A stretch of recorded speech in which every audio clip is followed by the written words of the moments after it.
करता हूँ। तो आज हम लोग पढ़ने वाले हैं श्रीमद् भगवद गीता अध्याय 3 और श्लोक संख्या 30। हरे कृष्णा। तो ये हमने पढ़ा था पिछले कल के सेशन में। तो आज हम लोग पढ़ने वाले हैं 30वां श्लोक। मयि सर्वाणि कर्माणि सन्न्यस्य अध्यात्म चेतसा निराशीर्निर्ममो भूत्वा युध्यस्व विगतज्वरः।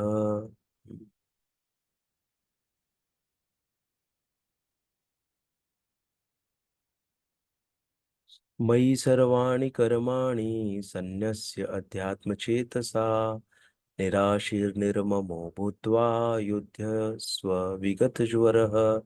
मयि सर्वाणि कर्माणि सन्न्यस्य अध्यात्मचेतसा निराशीर्निर्ममो भूत्वा युध्यस्व विगतज्वरः। मयि मुझ में सर्वाणि सब तरह के कर्माणि कर्मों को सन्न्यस्य पूर्णतया त्याग करके अध्यात्म पूर्ण आत्मज्ञान से युक्त चेतसा चेतना से निराशी ही लाभ की आशा से रहित निष्काम निर्ममः स्वामित्व की भावना से रहित ममता त्यागी भूत्वा होकर युद्धस्व लड़ो विगत ज्वर आलस्य रहित। एक बार मैं खाली थोड़ा बताइए मुझे, सब आप लोग सुन पा रहे हैं क्या? एक बार कोई बोलिए अनम्यूट यस सर। करके। ओके, थैंक सुन आ रहे। यू। ओके माता, थैंक यू। अतः हे अर्जुन, अपने सारे कार्यों को मुझ में समर्पित करके मेरे पूर्ण ज्ञान से युक्त होकर लाभ की आकांक्षा से रहित स्वामित्व के किसी दावे के बिना तथा आलस्य से रहित होकर युद्ध करो।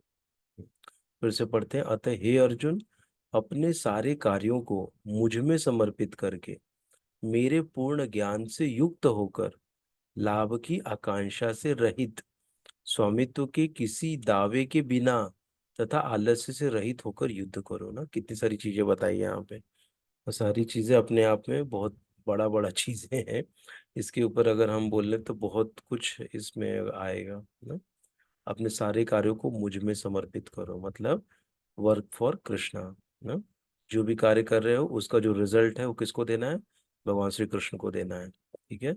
दूसरा है मेरे पूर्ण ज्ञान से युक्त होकर, मतलब क्या कि हमको श्रीमद् भगवद गीता पूरा पढ़ना है और उसको अपने जीवन में उतारना है, इम्प्लीमेंट करना है ना। पूर्ण ज्ञान से युक्त होकर जान के पूरा कि क्या सही है क्या गलत है। ठीक है। दूसरा है लाभ की आकांक्षा से रहित, मतलब कि अपनी निजी लाभ का नहीं सोचना है कि आज अगर मैं, जैसे कभी कभी ऐसा सिचुएशन रहता है ना कि दूसरों की क्या पड़ी, मेरा काम तो हो गया ना, मुझे लाभ मिल गया ना, बाकी लोग को मिले या ना मिले भाड़ में जाए ना। ऐसे हमारे ऐसा नहीं होना चाहिए। हाँ, इसलिए लाभ की आकांक्षा से रहित, अपने ही खाली लाभ के बारे में नहीं सोचना है ना। कोई भी फायदा हो, मेरा फायदा होगा, मुझे अच्छे से धन मिलेगा या अच्छा मुझे अच्छा भोजन मिल जाए, अच्छा प्रसाद मुझे मिल जाए ना। ऐसी आकांक्षा से रहित। हाँ, अपने सारे कार्यों को मुझ में अर्पित करना मतलब मेरे लिए कार्य करना ना, भगवान के लिए कार्य करना। मेरे पूर्ण ज्ञान से युक्त होकर मतलब पूर्ण ज्ञान किसमें है? श्रीमद् भगवद गीता श्रीमद् भागवतम। तो उसको पूरा जान के समझ के पढ़ के ना, पढ़ के उसको इम्प्लीमेंट करके अपने आप के ऊपर इम्प्लीमेंट भी करना है। नहीं तो खाली ज्ञान बस पढ़ते जा रहे पढ़ते जा रहे पढ़ते जा रहे, लेकिन उसको अपने जीवन में उतार नहीं रहे, तो ऐसे ज्ञान का कोई लाभ नहीं है। उसको अपने जीवन में उतारना भी है। जब हम किसी ऐसी परिस्थिति में आ गए तो वहां पर क्या करना है ना, तो वहां पर ये शास्त्रों का हमको इस्तेमाल करना, जो हमने पढ़ा है जो सुना है उसके हिसाब से उस सिचुएशन में क्या बेहतर होगा क्या बेटर होगा, उसके उसको यूज करके डिसीजन लेना है हमको। हाँ? तो वहां पर ये शास्त्र काम में आते हैं। अगर हम वहीं पे इसको यूज ना कर पाए तो कोई काम हमारा हो नहीं पाएगा ना। तो मतलब हम लोग सही से शास्त्रों का उपयोग नहीं कर पाए, ऐसा होगा। इसीलिए पूर्ण ज्ञान से युक्त होकर लाभ की आकांक्षा से रहित, अपना विदाउट एनी सेल्फिश मोटिव्स, बिना किसी पर्सनल लाभ का सोचना, फिर स्वामित्व के किसी दावे के बिना। हमको प्रोप्राइटरशिप जो बोलते हैं ना, कि मैं इसका स्वामी हूँ, वो भावना नहीं होनी चाहिए। हमारी भावना हमेशा दास की होनी चाहिए ना।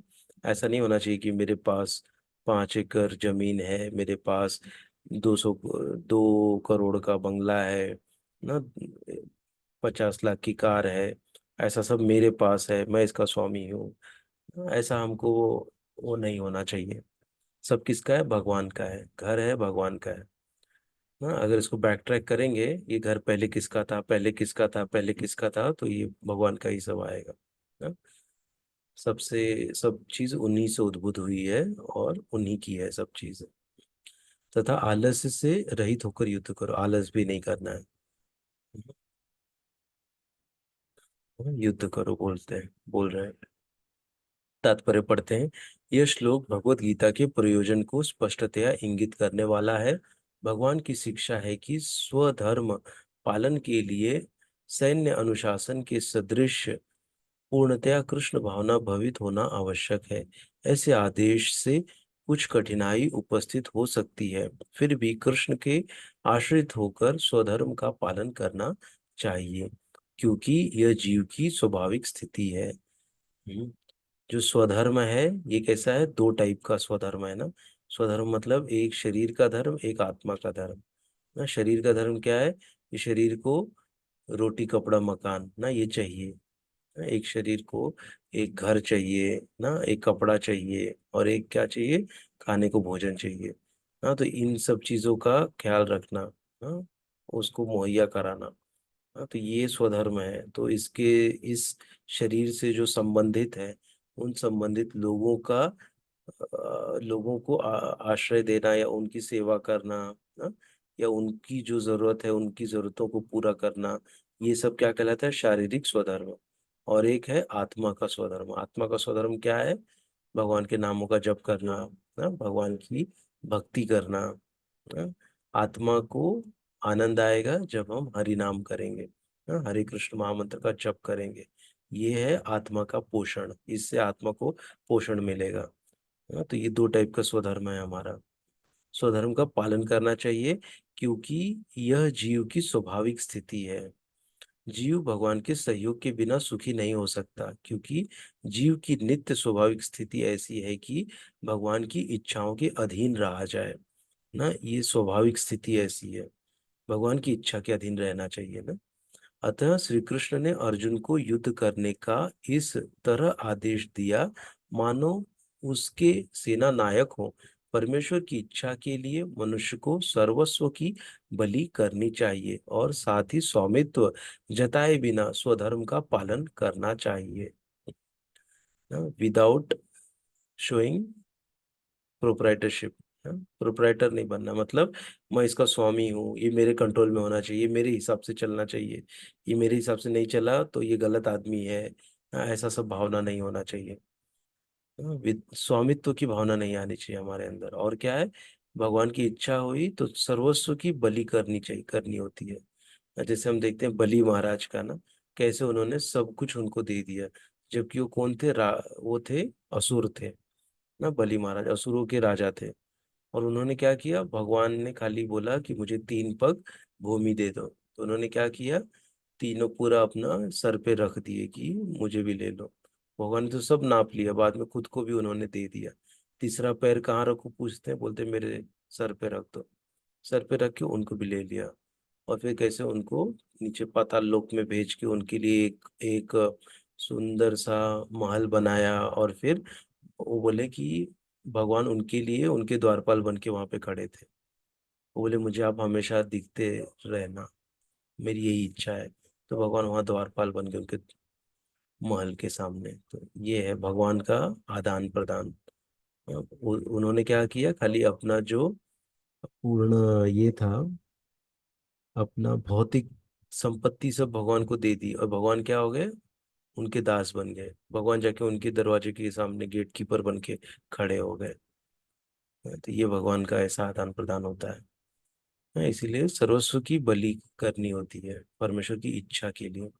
परमेश्वर समस्त आत्माओं के आत्मा है, अतः जो पूर्णतया परमेश्वर पर आश्रित रहता है, या दूसरे शब्दों में जो पूर्णतया कृष्ण भावना भवित है वह आध्यात्म चेतस कहलाता है। ना जो हमेशा भगवान के बारे में चिंतन करता है, भगवान की प्रसन्नता के लिए जो हमेशा कार्य करता है, वो क्या कहलाता है? अध्यात्म चेतस। निराशी ही का अर्थ है स्वामी के आदेशानुसार कार्य करना, किंतु फल की आशा न करना। कोषाध्यक्ष अपने स्वामी के लिए लाखों रुपए गिन सकता है, किंतु इसमें से वह अपने लिए एक पैसा भी नहीं चाहता ना। जैसे हम बैंक में देखते हैं ना, बैंक बैंक मैनेजर जो बैठे रहते हैं, कैशियर, तो कैसे गिनते हैं ना, उनके पास चाबी होती है पूरे ड्रॉवर की, जिसमें कम से कम 10-20 लाख उनके सामने रखा रहता है। तो वो उसके क्या है? स्वामी है। स्वामी हो के भी वो क्या है? उसके स्वामी नहीं है ना, क्योंकि वो किसका पैसा है? बैंक का पैसा है ना। फॉर टाइम बिंग उनको वो पैसा दिया गया है ना, जिससे कि आप जो भी आदान प्रदान, कोई आ रहा है व्यक्ति, उनको देना लेना है तो आप करते रहिए ना। तो इसलिए यहाँ कह रहे हैं कि कोषाध्यक्ष अपने स्वामी के लिए लाखों रुपए गिन सकता है, किंतु इसमें से वह अपने लिए एक पैसा भी नहीं चाहता। इसी प्रकार मनुष्य को यह सीखना चाहिए कि इस संसार में किसी वह व्यक्ति का कुछ भी नहीं है। सारी वस्तुएं परमेश्वर की हैं। मई अर्थात मुझ में का वास्तविक तात्पर्य यही है। हम्म? सारी वस्तुएं किसकी? भगवान की। जब सारी वस्तुएं भगवान की है तो किसके पास जानी चाहिए? भगवान के पास ही जानी चाहिए ना।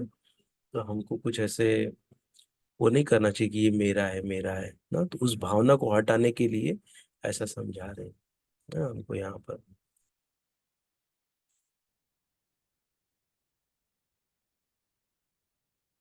और जब मनुष्य इस प्रकार से कृष्ण भावनामृत में कार्य करता है तो वह किसी वस्तु पर अपने स्वामित्व का दावा नहीं करता। यह भावनामृत निर्मम अर्थात मेरा कुछ नहीं कहलाता है।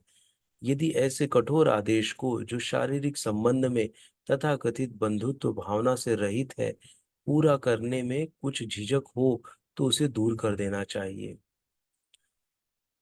यदि ऐसे कठोर आदेश को जो शारीरिक संबंध में तथा कथित बंधुत्व भावना से रहित है, पूरा करने में कुछ झिझक होता है, अपने गुण तथा स्थिति के अनुसार प्रत्येक व्यक्ति को विशेष प्रकार का कार्य करना होता है, और ऐसे कर्तव्यों का पालन कृष्ण भावना भवित होकर किया जा सकता है। इससे मुक्ति का मार्ग प्रशस्त हो जाएगा। ये बताएं यहाँ पर। ज्वर मतलब क्या? बुखार या आलस्य से रहित हो सकता है। अपने गुण तथा स्थिति के अनुसार प्रत्येक व्यक्ति को विशेष प्रकार का कार्य करना होता है, ऐसे कर्तव्य का पालन कृष्ण भावना भवित होकर किया जा सकता है ना। कोई भी कर्तव्य है उसका पालन कैसा होना चाहिए? कृष्ण भावना भवित होकर। यहाँ पर यही बताए हैं, बहुत इंपॉर्टेंट श्लोक है ये एक हिसाब से, कि कैसे हमको कार्य करना है ना। युद्ध करना मतलब क्या? कि हम जो भी फील्ड में है तो युद्ध ही कर रहे हैं वो लोग, हम लोग ना। हम्म। तो हमको कैसा होना चाहिए ये बताए यहाँ पे ना। चाहे कोई भी हो, सब अपने स्थान पे युद्ध कर रहे हैं। चाहे कोई ऑफिस में जाता हो, चाहे कोई स्कूल में जाता हो, चाहे कोई कॉलेज में हो ना, चाहे कोई किचन में कोई बहू हो, चाहे कोई सास हो, ससुर हो, सब हो, जो भी है सब लोग क्या कर रहे हैं?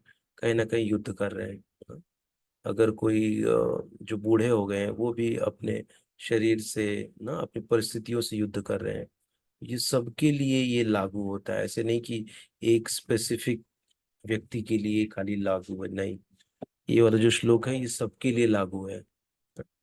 सबको क्या कहा गया है यहाँ पर? अपने सारे कार्यों को मुझ में समर्पित करो, और मेरे पूर्ण ज्ञान से युक्त होकर लाभ की आकांक्षा से रहित, स्वामित्व के किसी दावे के बिना आलस्य से रहित होकर युद्ध करो। ये नहीं कि आज नहीं कल करेंगे, कल नहीं परसों करेंगे, वो वाला कार्य नहीं। हमको हमेशा बिना आलस के कार्य करना चाहिए। कोई आलस नहीं होना चाहिए। कोई यहाँ पे बता रहे हैं ना, आलस किसका प्रतीक है? तमोगुण का प्रतीक है। इसके लिए हमको आलस बिल्कुल नहीं करना चाहिए। जो भी काम है उसको तुरंत निपटाइए। ये था आज का। किसी को कोई प्रश्न तो पूछ सकता है। थोड़ा डिस्टरबेंस है तो आज हम लोग ज़्यादा नहीं करेंगे, ऑलरेडी हमारा बहुत सारा टाइम चला गया। थोड़ा कुछ रीस्टार्ट हो रहा है ये जूम बार बार। किसी को कुछ पूछना है? एक बार अनम्यूट करता हूँ। किसी कोई प्रश्न तो पूछ सकते हैं।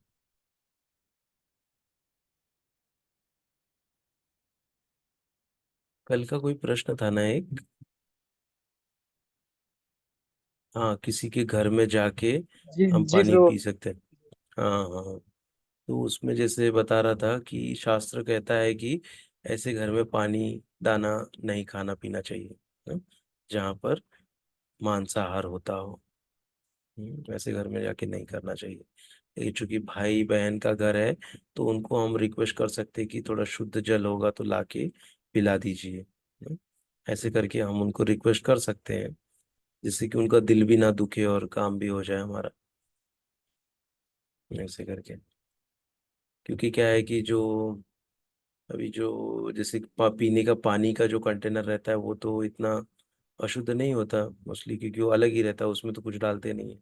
तो पानी थोड़ा पी सकते हैं, लेकिन स्वच्छ गिलास हो ऐसा।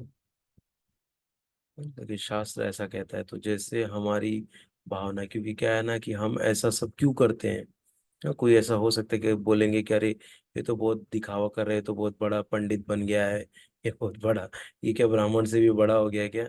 इतना तो ब्राह्मण लोग भी बोलेंगे कि पालन नहीं करते हैं जितना आप कर रहे हो। हाँ? ऐसे होके भी कोई बोल सकता है कि बड़े बड़े जो आते हैं वो लोग भी इतना नहीं करते, आप इतना वो कर रहे हो, आप दिखावा कर रहे हो। ऐसा भी हमको सुनने मिल सकता है। तो हाथ जोड़ना है हमको कि अभी क्या कर सकते हैं ना। जो नियम है नियम है। हाँ, ये करना इसलिए है कि यदि हम ऐसा अशुद्ध जल या अशुद्ध बर्तन में ना अगर हम लोग पा लेंगे, कुछ खा लेंगे उसमें से, तो एक्चुअली क्या होता है कि हमारी चेतना थोड़ी डिस्टर्ब हो जाती है। हम इसीलिए इसको नहीं करते, बाकी कोई दूसरा कारण नहीं है। यही कारण है कि चेतना हमारी थोड़ी विचलित हो जाती है और हम थोड़ा ना डिस्टर्ब हो जाते हैं अगर ऐसे पदार्थ या ऐसे कुछ हम खा लेते हैं तो। इसीलिए हमको बहुत शुद्धता और इन नियमों का कट्टरता से पालन करना होता है ना। बाकी दूसरा कोई रीजन नहीं है। सामने वाले को अगर हम सही से समझाएंगे तो वो जरूर समझेंगे और हमारा विशेष ख्याल रखेंगे कि ये आ रहे हैं तो इनके लिए ये बर्तन थोड़ा स्पेसिफिक है, इन्हीं बर्तन में इनके लिए भोजन तैयार करें, इन्हीं बर्तन में इनको खिलाएं। हाँ, ऐसे करके हम लोग कर सकते हैं। हम्म।